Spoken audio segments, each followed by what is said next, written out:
મહેસાણા શહેરના તોરણવાડી વિસ્તારમાં મનપાના એક સંભવિત નિર્ણય સામે વેપારીઓએ વિરોધનો સૂર વ્યક્ત કર્યો છે। મહાનગરપાલિકા દ્વારા તોરણવાડી વિસ્તારને નો વ્હીકલ ઝોન જાહેર કરવાની તૈયારીઓ ચાલી રહી છે, જેના પગલે સ્થાનિક વેપારીઓમાં ભારે નારાજગી જોવા મળી છે। તોરણવાડી વિસ્તારના વેપારીઓએ આ નિર્ણય સામે પોતાનો વિરોધ નોંધાવવા માટે જિલ્લા કલેક્ટરને આવેદનપત્ર પાઠવ્યું છે।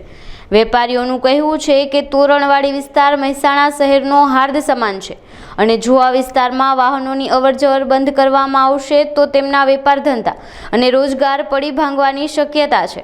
વેપારીઓએ મનપાની આ નીતિ સામે તાત્કાલિક ફેરવિચારણા કરવામાં આવે અને તોરણવાડીને નો વ્હીકલ ઝોન જાહેર ન કરવામાં આવે તેવી માંગ કરી છે। સૌથી મોટું નુકસાન તો બેન અમારી જે વસ્તુઓની અહીં મહેસાણાની અને ઉત્તર ગુજરાતની એક રામનવમીની રથયાત્રા સૌથી મોટો એ બાબત છે કે એ બંધ થવાના આરે આવી જશે। જો આ વ્યવસ્થા અમલમાં આવશે તો એ આવનારા ભવિષ્યમાં બંધ થઈ જશે અને એ ખરેખર તોરણવાડી માતાની ચોક એ પાવન ભૂમિ છે બેન।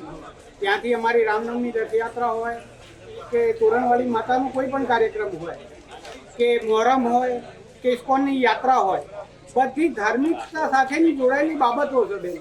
અને એ જો બંધ થઈ જશે તો કદાચ આવનારા સમયમાં જે આપણે ગતિથી આજે રામનવમીની રથયાત્રા અહીં ચાલુ થઈ તોરણવાળી, એના પછી ગામડે ગામડે ચાલુ થઈ એક જાતનું જે હિન્દુત્વનું પ્રચાર પ્રસાર થઈ રહ્યું હતું એમાં ક્યાંક રોક આવશે બેન। ફક્ત એટલું જ કહેવું છે કે ભાઈ આ જે વિકાસ કરે છે અને હેરિટેજ રૂલ કાપવા માંગે છે કમિશનર સાહેબ, એમને અમારે ખાલી એટલી વિનંતી છે કે ભાઈ અહીંના વેપારીઓને જે ગ્રાહક તરીકે ગ્રાહક આવે એને આવી દુકાન આગળ પાર્ક કરવાની વ્યવસ્થા ઊભી થાય।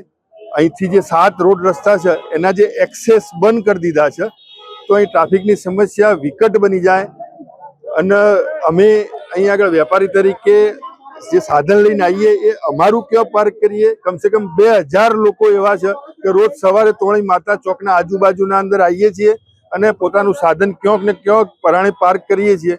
ટ્રાફિકની સમસ્યા ઓલરેડી બહુ છે, આમાં કંઈક ઓછું થાય ટ્રાફિક એવી વ્યવસ્થા ઊભા કરવાના બદલે અહીં ટ્રાફિક વધે એવું આ હેરિટેજનો ડિઝાઇન કરેલી છે। એટલે અમે સાહેબને વિનંતી કરી કલેક્ટર સાહેબને કે ભાઈ અમને એવી ડિઝાઇન બનાવીને તમે વિકાસ કરો કે જે અમને નડતર રૂપ ના થાય, વેપારીઓને સગવડ રૂપ થાય એવી કરવા માટે અમે સાહેબને વિનંતી કરવા જવાના છીએ।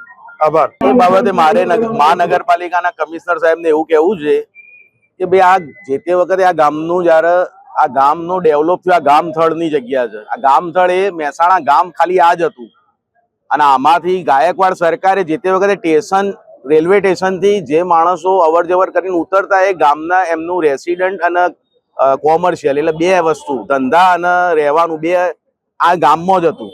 ગામ આખું ડેવલપ નહોતું પહેલા, કોઈ સુવિધામાં ફરક નહીં, ખાલી જે ગામડા નવા લીધા છે એને એમને ડેવલપ કરવાના છે। શહેરમાં નવું દાખલા તરીકે કચરાનું ટેન્ડર વર્ષોથી નગરપાલિકા, હું પોતે માજી કાઉન્સિલર રહી ચૂકેલો છું, જે કચરાનું ટેન્ડર છે એ વર્ષોથી પડે છે। જે પાણી જે જેટલી પાણીની ટાંકી જોઈએ એટલી ટાંકી જે તે વખતે 20 વર્ષથી નગરપાલિકાના કોર્પોરેટરે બધા એરિયાઓમાં આપી જ છે, બધી સુવિધા આપે જ છે, કચરાની, પાણીની, ગટરની બધી સુવિધા 20-25 વર્ષથી નગરપાલિકા હાલતી, આમાં કઈ નવું નથી। આ મહાનગરપાલિકા એટલે કોઈ બિયાવાની જરૂર નથી, કોઈ હેડક નથી। નગરપાલિકાની સુવિધા આમાં મહાનગરપાલિકાની કેન્દ્રમાંથી ગ્રાન્ટ આવે અને એમાં પહેલા આપણે ચીફ ઓફિસર સાહેબ નગરપાલિકા સંભાળતા હતા, હવે મહાનગરપાલિકા થાય એટલે એમાં IAS અધિકારી કમિશનર સાહેબ આવે, બીજું કોઈ આમાં કોઈ સિંગડા ના આવી જાય કે બીજાઈ જવાનું, આ બધી પબ્લિકને બીવડાવવાનું જરૂર કોઈ નહીં। આમાં એ વિરોધ થાય ને, હેરિટેજની જગ્યા જ નથી। આના અહીં પહેલી વાત સાંભળો કે આ વેપારી આખું વેપાર આ 7 રોડ ગાયકવાડે મંજૂર કર્યા છે, આખા ફરતા પિલાજીગંજ ગાયકવાડનો એરિયા છે।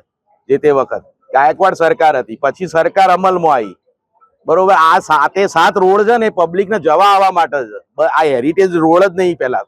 બીજું કે આજે એક જ વસ્તુ છે કે આ રોડને કેમ આટલા મૂક્યા છે કે સાર્વજનિક સ્કૂલમાં બાળકો ભણવા જવું હોય તો એમને સરળતાનો એક રોડ પડે, બરોબર, એક આઝાદ ચોકથી પડે, પરા સ્ટેશનથી પરામાં જવું હોય, સ્ટેશનથી ભમરિયા નાળે જવું હોય, સ્ટેશનથી કસ્બામાં જવું હોય, એના માટેની સુવિધા છે। જે તે વખતનો ઢાંચો એવો બનાવેલો છે ગાયકવાડ સરકારે।